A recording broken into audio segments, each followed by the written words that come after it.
प्रिय विद्यार्थियों, ऑपरेशन सिंदूर में हमने 9 आतंकी ठिकानों को सटीक निशाने से मिनटों में समाप्त कर दिया।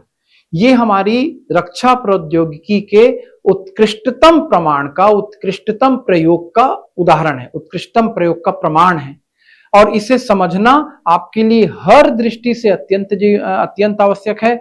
करंट अफेयर की दृष्टि से, साथ ही साथ साइंस एंड टेक्नोलॉजी की दृष्टि से, और ऐसे में जब भी डिफेंस सिस्टम आएगा तो आप इन आधुनिकतम जब हमारे अस्त्र शस्त्रों का जिक्र नहीं करेंगे तब तक आपका डिफेंस सिस्टम का सटीक ऐसे बनेगा नहीं। देखिएगा, हमने कैसी मिसाइलें चुनी और किन विमानों के माध्यम से चुना। तो हमने राफेल, जिनको लेकर के बार बार विपक्ष ने घेरने का प्रयास किया सरकार को, राफेल का पहली बार स्ट्राइक में इस्तेमाल हुआ। बहुत ध्यान से समझिएगा, फ्रांस से खरीदे गए 36 राफेल जेट के बेड़े का पहली बार हमने इस्तेमाल किया। भारत के पास मौजूद सबसे अत्याधुनिक विमानों में से एक है राफेल। ये राफेल है। ये विमान परमाणु मिसाइल ले जाने में सक्षम है और इस राफेल से स्कैल्प मिसाइल दागी गई। ये देखिए राफेल बना हुआ है और इससे जो मिसाइल जाएगी उस मिसाइल का नाम क्या है? Scalp missile. हमारे पास कौन सा विमान है? राफेल।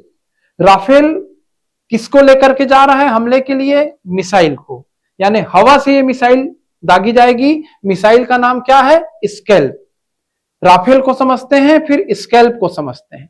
हमारे पास राफेल है, फ्रांस का विमान है, अत्याधुनिक विमान है। और पाकिस्तान के पास JF-17, J-10 और F-16 जैसे पुराने जेट हैं। ये F-16 का नाम आपने पिछली बार भी सुना होगा। अमेरिका से पाकिस्तान को ये विमान मिला हुआ है। ये राफेल की तुलना में कमजोर है। अब उस राफेल से ये मिसाइल निकलेगी, ये मिसाइल विध्वंस करेगी। मिसाइल का नाम है स्कैल्प मिसाइल। क्या करती है स्कैल्प मिसाइल?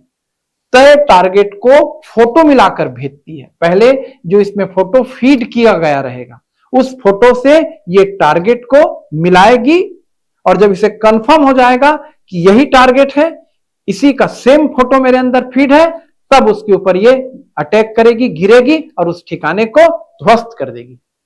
स्मार्ट शैडो भी इसका नाम है। स्कैल्प मिसाइल का दूसरा नाम, स्कैल्प मिसाइल का दूसरा नाम स्टार्म शैडो है। स्टार्म शैडो, स्टार्म और शैडो दो शब्दों से मिला। हवा से लॉन्च की जाने वाली लॉन्ग रेंज क्रूज मिसाइल है स्कैल्प मिसाइल। कम ऊंचाई पर सब सोनिक रफ्तार से ये आगे बढ़ती है। हमने तो हाइपरसोनिक मिसाइल भी बना लिया है, ये सब सोनिक रफ्तार से बढ़ती है। दुश्मन के राडार इसको ट्रैक नहीं कर पाते। कौन से ये मोड पे काम करती है? फायर एंड फॉरगेट, दागो और भूल जाओ। ये अपने लक्ष्य तक खुद पहुंचेगी। Fire and forget. टारगेट के पास पहुंचकर थोड़ा ऊपर उठती है, अपलोड फोटो से टारगेट मिलाती है और फिर मुंह के बल घुस जाती है। टारगेट में जाकर के विस्फोट करेगी। टारगेट का मिलान ना हो तो गलत जगह गिरने के बजाय अन्य जगह क्रैश होती है, यानी एकदम सटीक निशाना लेगी। इसमें 450 किलो का वारहेड लगा हुआ है। वारहेड समझते होंगे, वारहेड जो विस्फोट करेगा। यह बंकरों और मजबूत ठिकानों जैसे कठोर स्ट्रक्चर को भी भेदने में सक्षम है। यानी मिसाइल से बचने के लिए लोग बंकरों में घुसते हैं तो ये बंकर को भी भेद देगी। इससे राफेल, मिराज 2000 जैसे विमानों से दाग सकते हैं। Bharat, France, UK, Ukraine, Italy और मिस्र के पास इस तरह के विमान हैं और इस तरह की मिसाइलें हैं जो पाकिस्तान के पास नहीं है। भारत ने स्कैल्प को 2003 में सेना में शामिल किया है। कई नाटो और सहयोगी देश इसका इस्तेमाल करते हैं। इराक, लीबिया, सीरिया, यूक्रेन जैसे संघर्षों में भी इस्तेमाल हुई है। स्कैल्प से लैस राफेल अंबाना में तैनात है और इसकी कीमत है $10 लाख। ओके, आगे बढ़िए। दूसरा जो हमारा अस्त्र था, हैमर मिसाइल बम। नाम ही में इसके हैमर शब्द है। किले नुमा ठिकाने को ध्वस्त करने में ये अचूक है। हैमर पाकिस्तान के किले नुमा आतंकी ठिकानों में घुसने के लिए सही विकल्प। हथौड़े की तरह चोट मारेगा, हैमर की तरह। मारक क्षमता हवा से जमीन पर 70 किलोमीटर तक। जीपीएस सिस्टम से ये जुड़ा हुआ है। जीपीएस के बिना सटीक निशाना तो संभव ही नहीं है। ग्लोबल पोजिशनिंग सिस्टम लगेगी। लेजर गाइडेंस से लेस है।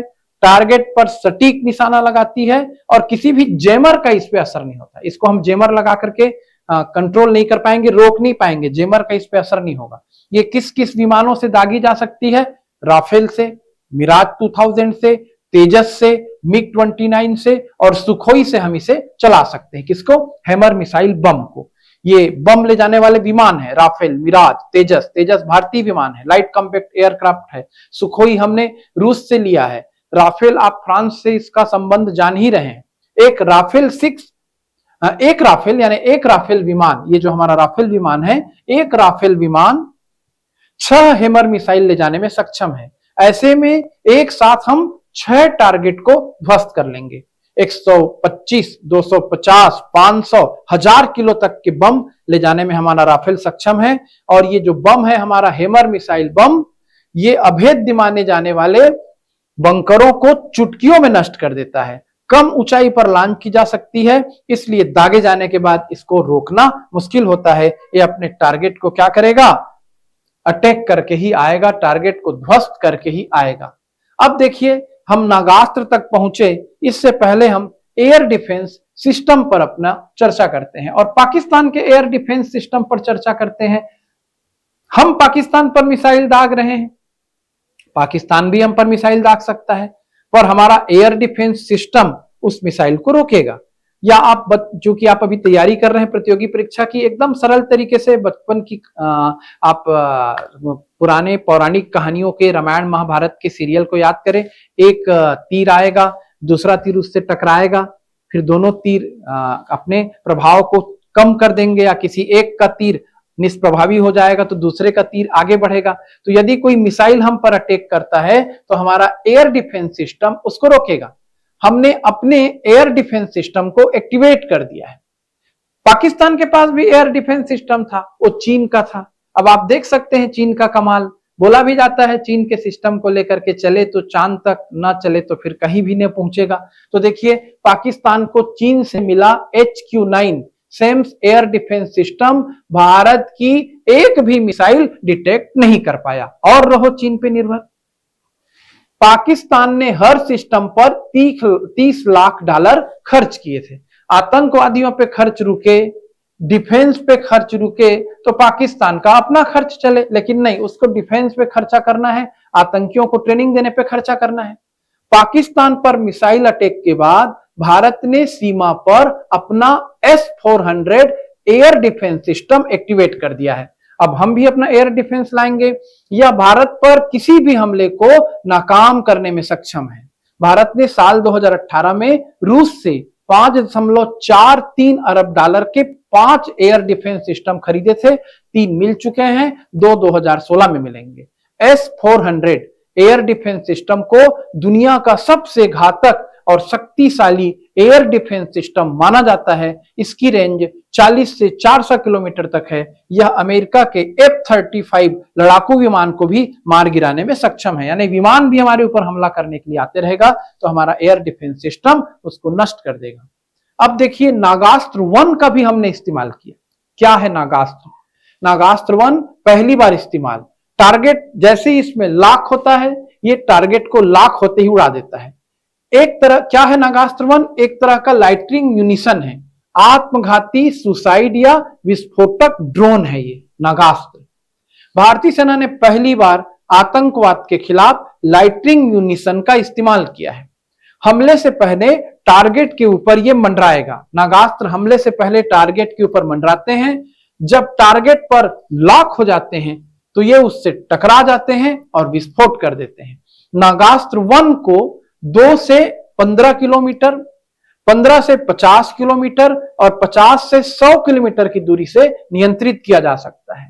एक बार उड़ने के बाद लक्ष्य को खोजते हैं और उसे नेस्त नाबूद करके ही दम लेते हैं। यह बम भी ले जाने में सक्षम है। ये छिपे हुए या 60 टन टारगेट को बिना किसी मानव हस्तक्षेप के भेज सकते हैं और ये AI से भी लेस हैं, आर्टिफिशियल इंटेलिजेंस से भी लेस हैं। और सबसे खुशी की बात समझिएगा, 480 नागास्त्र वन सेना को हाल में मिले हैं। अभी हमारी डिफेंस टेक्नोलॉजी डीआरडीओ की टीम ने इनको डेवलप किया है और इनमें 75% पुर्जे भारतीय हैं। मतलब भारतीय टेक्नोलॉजी का एक शानदार उदाहरण है नागास्त्र वन।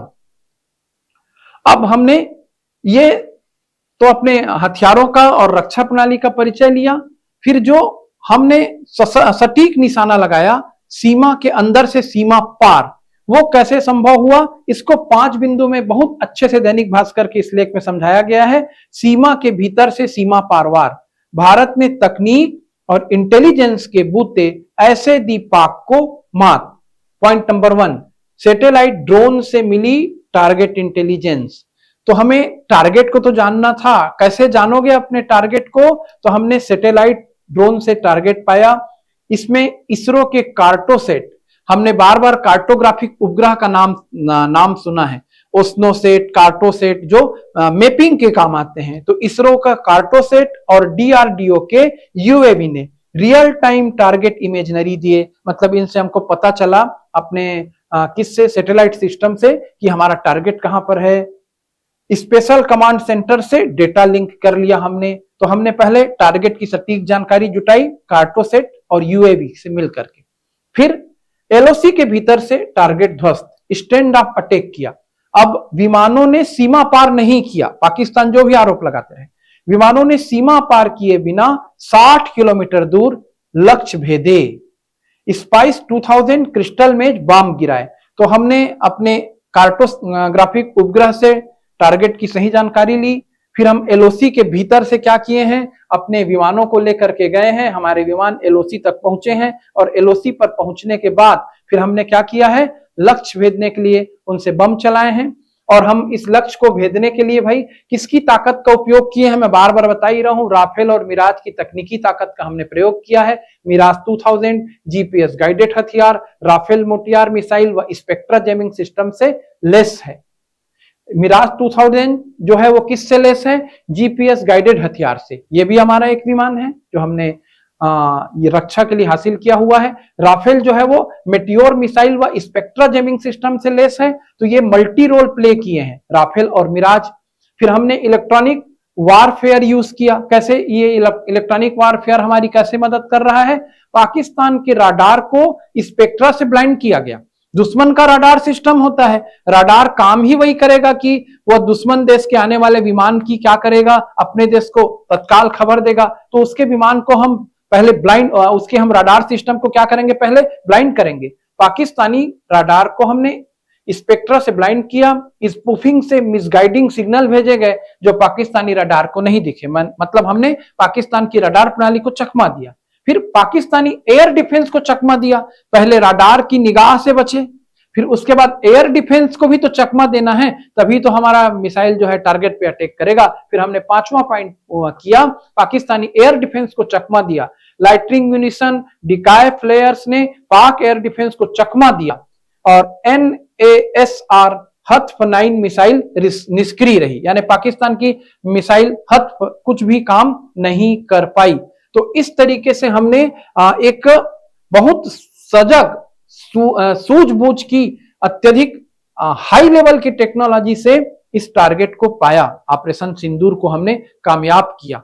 साथ ही सोचिए कितने मुद्दों पर हमको तैयारी करनी पड़ती है जब इस तरह की घटनाएं होती हैं। साथ ही हम डिप्लोमेसी के फील्ड में भी आगे हैं, एक साथ हम विश्व के सभी राष्ट्रों से क्या कर रहे हैं, बात कर रहे हैं।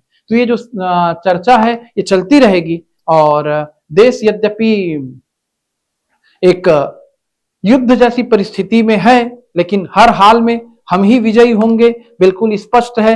ये हमारे लिए गर्व का पल है। हम एक बहुत पुराने नासूर से उबरने के कगार पर पहुंच चुके हैं और पूरा देश चाहता है कि एक नया भारत हो, एक ऐसा भारत हो जो अब कभी आतंकवाद का जख्म न झेले। धन्यवाद। जय हिंद, जय भारत।